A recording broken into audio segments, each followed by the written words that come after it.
Good morning students. आज हम English grammar की थर्ड चैप्टर वर्ब के ऊपर डिस्कस करेंगे। वर्ब मीन्स हमारा क्रिया होता है। जनरली हमारे जूनियर क्लासेस में हमने डिफरेंट टाइप्स ऑफ वर्ब्स जैसे कि ऑक्सिलरीज के ऊपर पढ़ा है, डिस्कस किया है।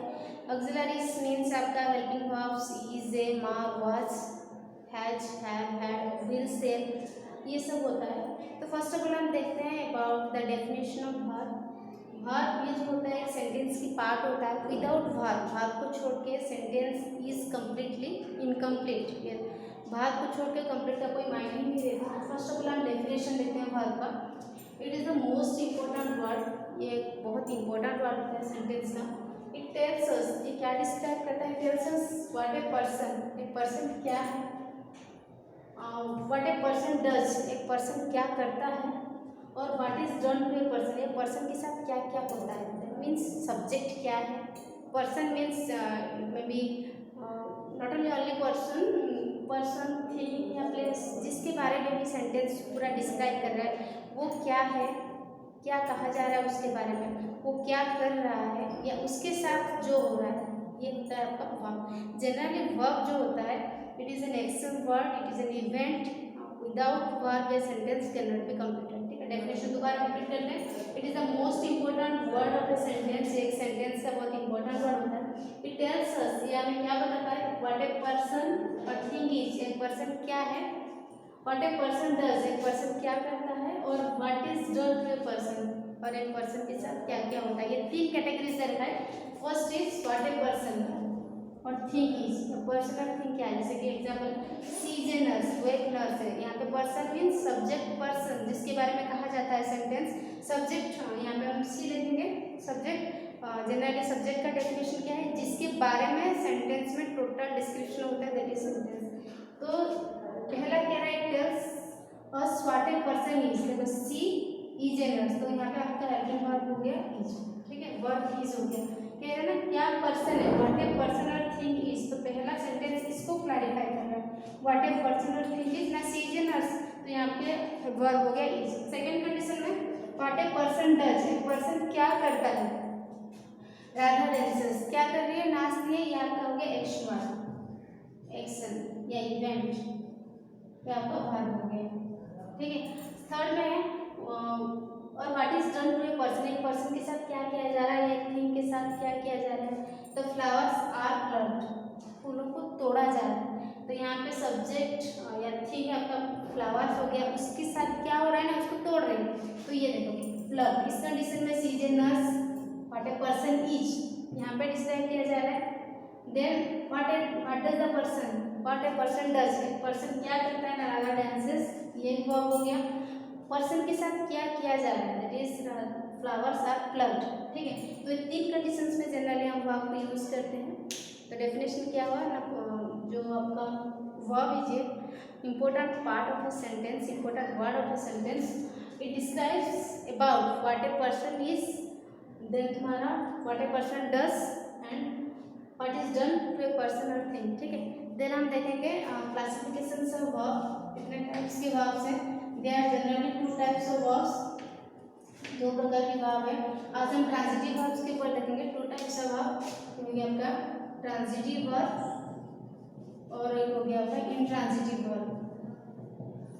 Transitive verb, intransitive verb. ठीक है, तो फर्स्ट ऑफ ऑल हम देखते हैं what is transitive verb. A verb that indicates an action which passes over the subject to object. ठीक है, ए वर्ब दैट इंडिकेट्स, मैंने कहा है वर्ब्स जनरली आपका एक्शन वर्ड होता है, इवेंट होता है। A verb that indicates an action which transfers from subject to object directly. ठीक है, एक वर्ब एक एक्शन वर्ड है। A verb is A verb that indicates an action, एक वर्ब जो इंडिकेट करता है, रिप्रेजेंट करता है एक एक्शन को, जो कि which transfers फ्रॉम सब्जेक्ट, जो सब्जेक्ट से डायरेक्टली ऑब्जेक्ट को ट्रांसफर हो जाता है। मीन्स वर्ब और ऑब्जेक्ट के बीच में कोई नहीं होता है, मतलब पहले सब्जेक्ट देन आपका वर्ब देन ऑब्जेक्ट।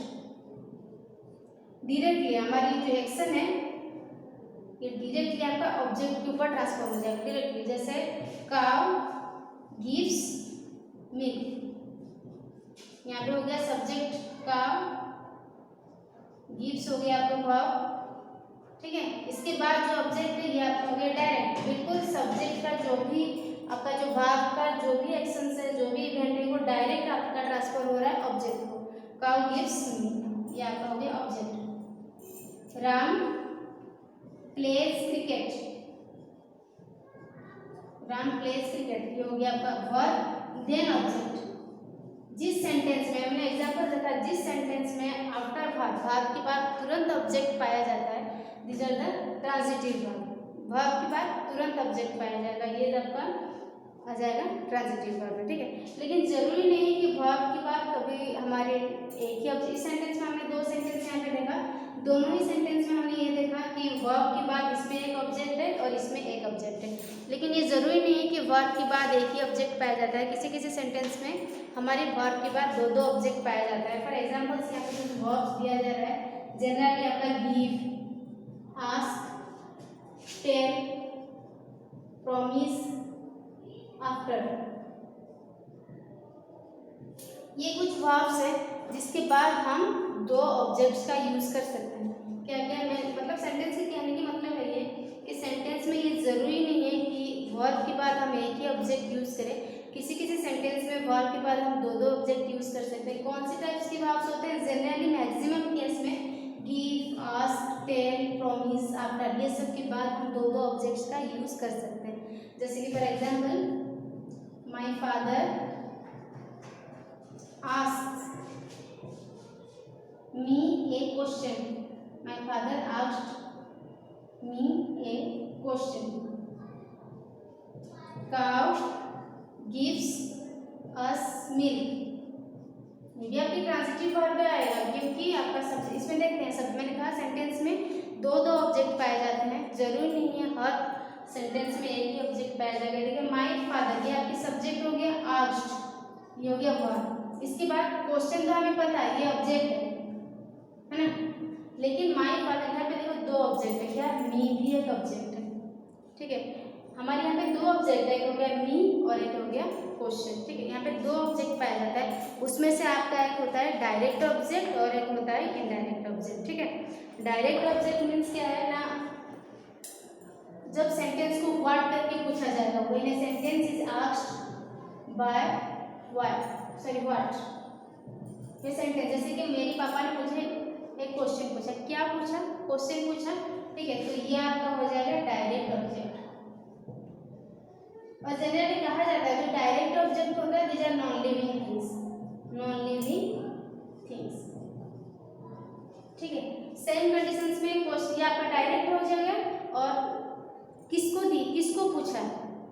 मेरे पापा ने मुझे पूछा, है ना, मीन्स होम, किसको, जब हम होम करके क्वेश्चन पूछेंगे, किसको करके क्वेश्चन पूछेंगे, जो आंसर आएगा it is the indirect object, indirect object, ठीक है। जनरली इसको हम लिविंग थिंग मेंशन करते हैं, लिविंग थिंग। तो मेरे पापा ने मुझे किस क्वेश्चन पूछा, किसको पूछा? मुझे पूछा, दैट मींस मी, ये आपका इनडायरेक्ट ऑब्जेक्ट हो गया।